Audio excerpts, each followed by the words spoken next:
மகர ராசிக்காரங்க உத்தம புதல்விகள், பெண்கள். அவங்கள நீங்கள் தப்பாக பாவிச்சுக்குவீங்க. அடுத்த ராசிக்காரங்க உங்களுக்குனே வாழக்கூடியவங்க, உங்கள் பெத்த குழந்தைங்களுக்குனே வாழக்கூடியவங்க. அவங்கள மதிங்க, அவங்க தன்மையை கேளுங்க, அவங்க ஆசை என்னன்னு பூர்த்தி பண்ணுங்க. அடுத்த ராசிக்காரங்க கணவர்மார்கள். மகர ராசிக்காரர்களுடைய பெண்கள் படிக்கிற குழந்தைங்களுக்கும் ஒரு தோஷம் உண்டு. ஒரு 23லேருந்து ஒரு 35 வயசு வரைக்கும் குடல் சம்பந்தப்பட்ட நோய் வரும், கணையம் சம்பந்தப்பட்ட நோய் வரும், இல்லைன்னா நியூட்ரஸ் பிரச்சனை வரும். தண்ணி நிறையா குடிங்க, தானம் பண்ணுங்க, தியானம் பண்ணுங்க, உங்கள் ஆரோக்கியத்தை பாருங்க. மகர ராசிக்கார பெண்களுக்கோ ஆண்களுக்கோ இடுப்புக்கு கீழே பலம் இருக்காது.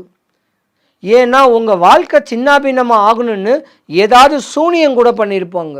இருந்திருந்தாலும் மகர ராசிக்கார பெண்களோ ஆண்களும் உங்கள் ஜாதகத்தை ஒரு நல்ல ஜோதிடர்கிட்ட கொடுத்து இனி வருங்காலங்களில் என் வாழ்க்கை எப்படி இருக்குன்னு சொல்லி கணிச்சு வச்சுக்கிட்டிங்கன்னா நாளைக்கு வரக்கூடிய இடையூறல் உங்களுக்கு வராது. சூட்சமமான வழிமுறைகள், முறை வழிபாடுகளை பண்ணிக்கணும்.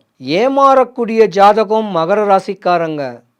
உங்களை ஆசை வார்த்தை, அம்மாவா அப்பாவா அண்ணனா தம்பியா, உங்களை ஆசை வார்த்தையில் கூட உங்களை ஏமாற்றுவாங்க. ஏமாந்துடாதீங்க. நீங்கள் சனி பகவானுடைய ஜாதகம், நீதிமானுடைய ஜாதகம். லைஃப்பில் கஷ்டப்பட்டீங்கன்னா நீங்கள் யோகம் வரப்போகிறீங்கன்னு அர்த்தம். நீங்கள் கஷ்டப்பட்டவங்க தான்.